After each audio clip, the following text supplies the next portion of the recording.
I would get BV and it was the worst from the IUD. And there's like a huge stigma about it. You get this from sex. They would give me antibiotics. And of course, that would shift me to the other side of the pH scale and I would get a yeast infection. I was just like, what can I do to maintain a healthy vaginal pH? I was looking myself for two main ingredients that I researched on my own, and Happy V has those in the probiotic. And so I started taking them and my BV like went away basically. And I still have an IUD today and I don't struggle with BV and yeast anymore. Share some personal health struggles that you were maybe going through that really pushed you to seek solutions in women's health and vaginal health or whatever you were kind of experiencing during that time. It goes back to when I first got an IUD, which is a form of birth control. After I got my IUD, I started to notice like things were changing, things that I had never experienced before. And I was like, what is going on? I had BV, which is bacteria vaginosis, from the IUD. And there's like a huge stigma about it being, you get this from sex. You can also get it from wearing a thong. Like seriously, I don't know how, but my IUD string, I think, was seated. So anyways, I would get BV and it was the worst. And then I would go to the doctor and get treated. They would give me antibiotics. And of course, that would shift me to the other side of the pH scale and I would get a yeast infection. So then I was like, great, I still don't feel good. Like, it's just a different thing. I like don't feel like myself. And now I have to go back to the doctor and get meds for a yeast infection. And it was just like this constant, are you wearing cotton underwear? Like the pH is not balanced. It's out of whack. If it's over here, you grow BV. If it's over here, you have yeast. Like, and I was just like, what can I do to maintain a healthy vaginal pH? No one had ever talked to me about that before. And so there were a few things I did, but I really wanted to get a pre and probiotic that I was looking myself for two main ingredients that I researched on my own, and Happy V has those in the probiotic. And so I started taking them in conjunction with doing other things as well, but I continued taking them and my BV like went away basically. And I still have an IUD today and I don't struggle with BV and yeast anymore. But it was seriously like months of this, and you feel gross. Like you don't feel like yourself. You feel like something's wrong. I need to go to the bathroom. No one's talking about this because it's not something you want to share with people, but like it affects your whole life. Mm-hmm. And so finding little things that work for you is like everything. Yeah, game changer. Yeah. Thank you for sharing out all of that. I have a lot of questions I want to ask, and I think you bring up so many things that we hear our community and just people in general struggle with or have questions around. So I would love any insight that you maybe know of through your research or learned you personally having an IUD. I think we see a lot of people saying on our comments on Instagram and stuff like that, if you have an IUD, that's what's causing it, take it out. Or I know we've even looked into studies where there's not a ton of research out there, but there is some alluding to IUDs possibly holding on to bacteria that can cause BV, all that kind of stuff. Any insight or thought that you have around that in general? And then I think it's interesting that you still have, if you don't mind, like talking about like you still had it and you figured out a way to combat BV too. Yes. When I first got the IUD, I was young. I just trusted my doctor. I was like, this is the best thing, do it. It was painful. It was not good for the first 6 months. And then I finally adjusted, and then this started developing. It must have been during the first few months after I got it, because I had never had BV ever. And I was like, this is the one thing that's different. Like, I was convinced it was my IUD, and I went to my gynecologist and they were like, no way, there's no research on that. It's absolutely because you're not doing something right. And I was like, okay, I want to do something right. This is Yeah. uncomfortable. You have to be your own detective, right? You're Yeah, like, you well, have that's to the kind of, only thing that's different. yeah, I was like, and so finally I was like, okay, just take the IUD out. Took it out along with doing other things. Never have had BV or yeast since. So my always talk to an OBGYN because they know more than me. But I was speaking with an OBGYN and she said, you should try it again. And with a whole new IUD, it won't, and we'll see if we can figure out a way for you to have adequate birth control because I am terrible at taking the pill the same time every day. I work night shift, so I'm waking up at different times. It's just, I'm not a good candidate for the pill. There are different brands of IUD. Yes, there Yeah. are. So that's okay. I don't know if I that. had the Marina. That was the first one. And then we switched to Nexaplanon, which is the one that goes in your arm. Okay. And that I had that one for a good year and it just made me bleed so much to where I was like anemic and I was like, okay, this isn't working either. So full circle, we went back to the IUD. I have a Liletta, which is basically the same thing as Marina. It's just a different brand.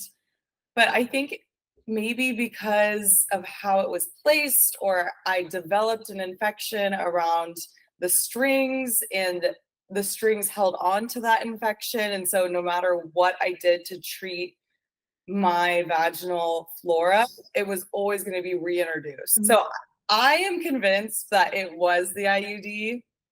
Research may not support that always, and I can't tell you for sure, but I now have an IUD and I take pre and probiotics. I also have a pH balancing gel that I can use, and it is not even an issue anymore.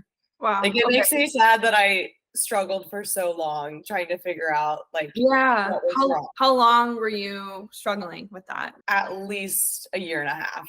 Wow. Okay. Yeah. And trying different things, taking it Yeah, out. and just being like on antibiotics, on the medications that help yeast infections, taking supplements for this, that, and it's what is gonna work? It was so frustrating. Yeah. And then Yeah. you feel like you're doing something wrong because there's taboo, it's sex. And I was like, I'm not even having sex. So I don't like this is not it. Yeah. But no one wants to talk about it. No. And will you please talk about it? Will you talk about it? I wanted to ask you more of how did you feel during that time of trying different things, going to different doctors, like all the research you were doing, like how did that, you can maybe talk about like the emotional side of that. Yeah, I think I am more comfortable talking about vaginas, talking about women's reproductive health. And I can't imagine like my little sister going through this and having to go to a doctor and ask these questions because like she wouldn't even ask me. And it's just a stigma, I think. If it were men, they would figure this out really quickly. There would have been all this research. Yes, as women, we're like, this is my problem. We're not going to talk about it.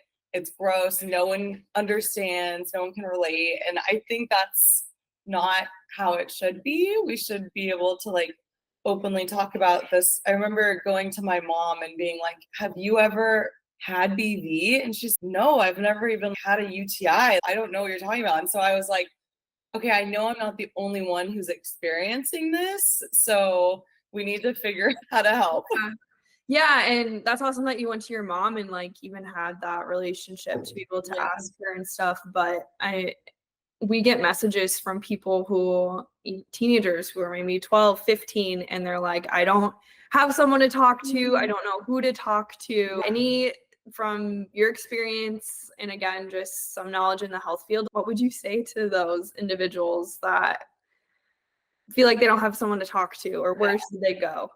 Because right now they're turning to the internet, and I don't know if that's always. Yeah, I don't.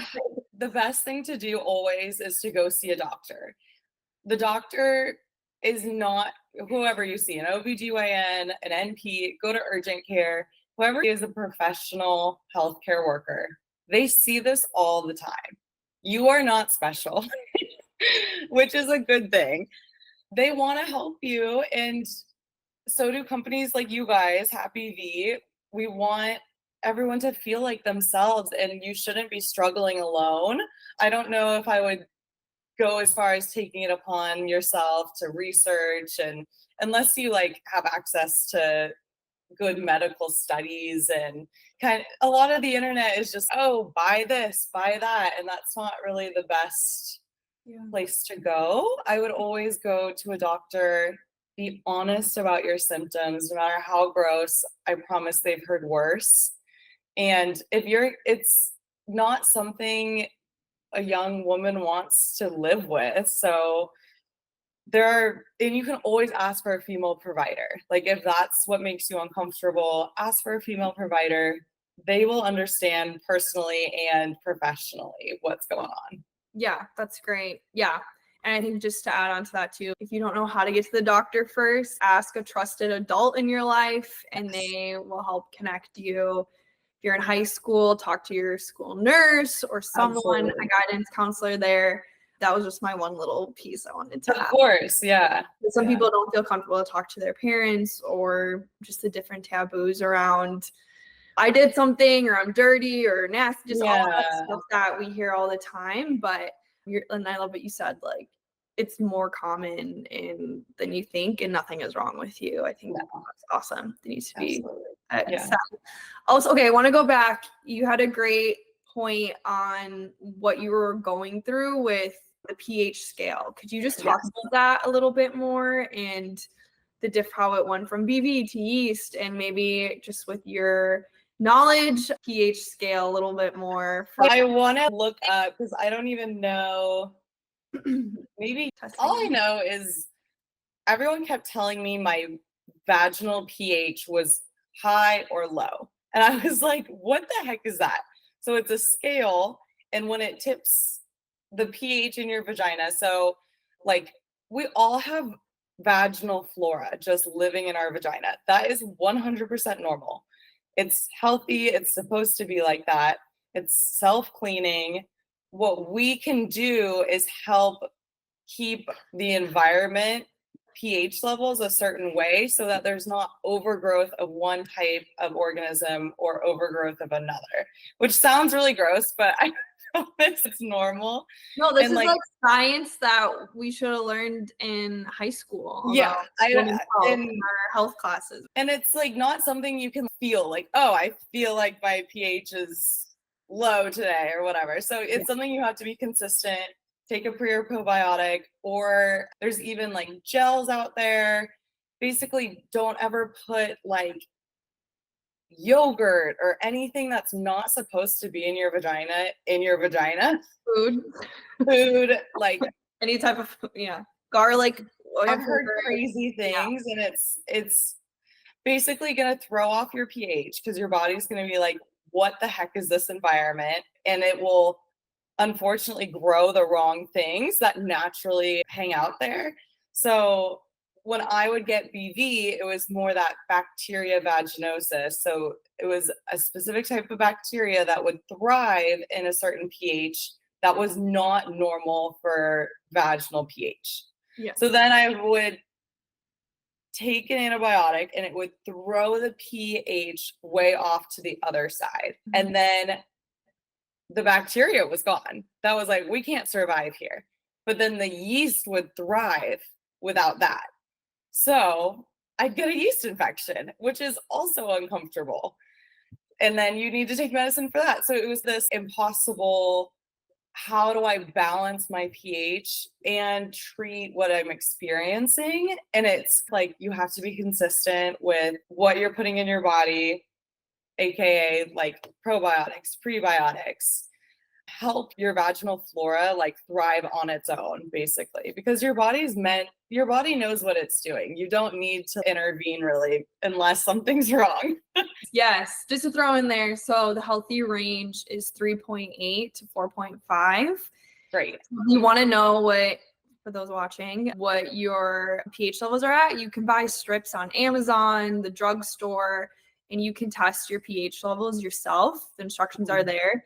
That could be the first step if you're wanting to know if that is off at all. Like we said, go talk to your doctor as well. But if it's below or not in that range, something is probably going on that you should seek some help to know about. But okay, Tori, Happy V enters the chat. Yay!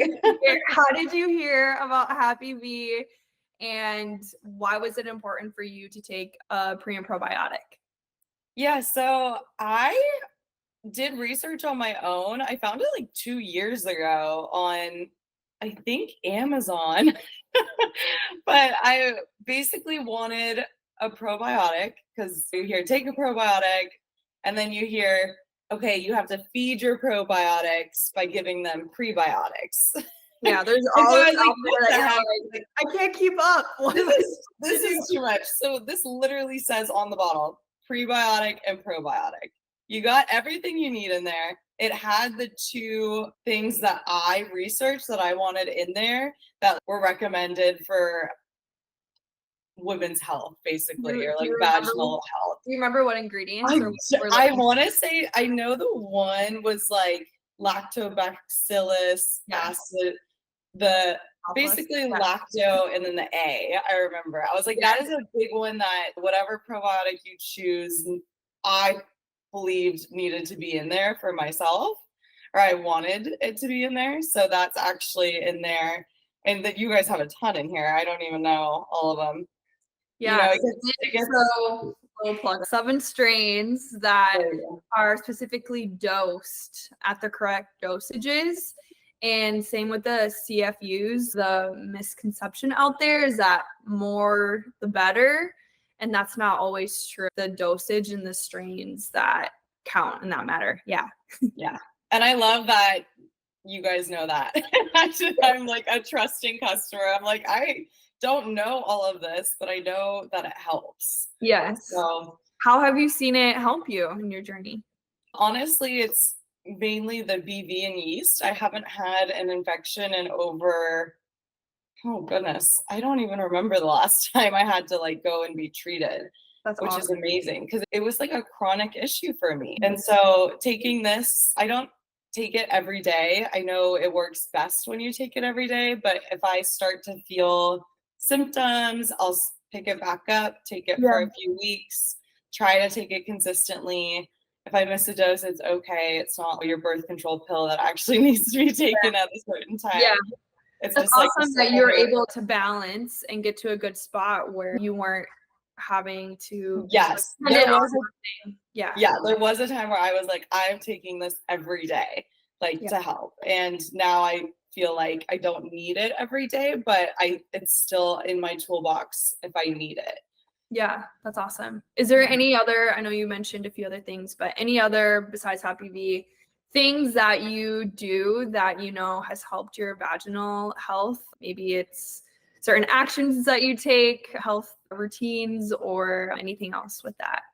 I think a big thing for me was like finding underwear that was comfortable, but also I know cotton is recommended, but there's not like a lot of cotton underwear brands out there. You're like, when you're at Victoria's Secret, you're not like, what are the ingredients of your underwear? What is this made out of?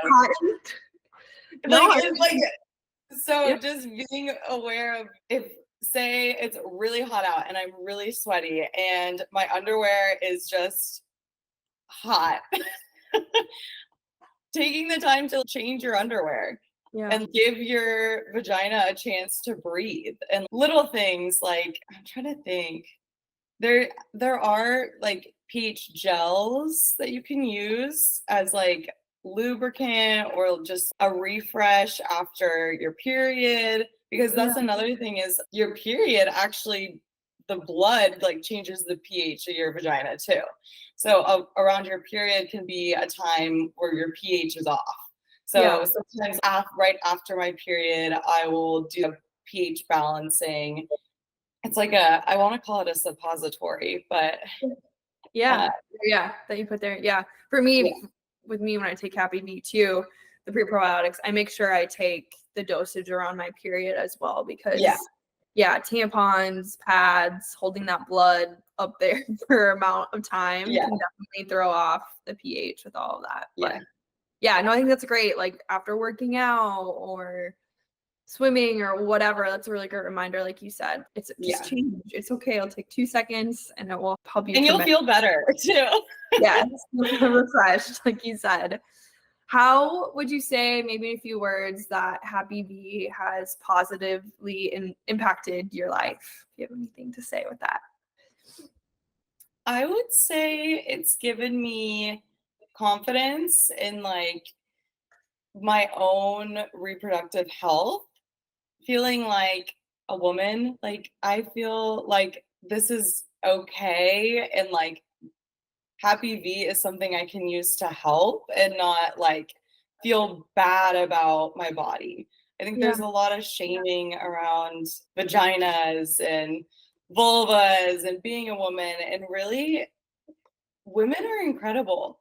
Like I work with women every day, and it is incredible what the female body can do, and like we should be proud to be women. This is not something we should feel ashamed about. Like we were literally born awesome. I love that. Amen. That like I hate when people are like a vagina. I'm like, this is the best. We are amazing. Like you can literally have a child and create life. Like that is special. I love that. We are amazing. And it all starts with like healthy vaginal health. It's to make you feel better. You want to start a family. Like if you don't feel good and you're getting infections, like your body's not itself. Yeah. So. No, that's great. I feel like we could keep talking all day, but one last question for you, and I think it segues perfect off of what you just said. I know we talked about a little bit before, maybe talking to younger women, but if you could go back and give Tori a few years ago when you were trying all the different IUDs, trying all the different things, what would you tell her? And even women that you are seeing every day in what you do in your job, and just for those out there that need some encouragement just around this, what is on your heart to say? Like I think for anyone going through this, it's hard. It's almost embarrassing. Like you don't want to share it, but truly this should not be something we're embarrassed about. If you're sick, you don't not go to the doctor because you have a cold. Like your health is still important, even if it's vaginal health, and it's just a stigma. Half the world has vaginas. A ton of people deal with this and just suffer in silence, and that's like I've gone through it. Like it sucks not being able to talk about it, or being like, I don't want to go outside my house today because I don't feel good. So it's really affects like all parts of your life, and it's really not something we should be embarrassed about. You gotta just ask for help. Like if that person judges you, go to someone else, because it is not something you should be judged for. It is like you are asking for help, you're sick. Yeah. So go to a healthcare professional. Report anyone who makes you feel judged. Like I'm not about shaming, body shaming. Like that's a thing of the past. It's 2024. We're not going to do that.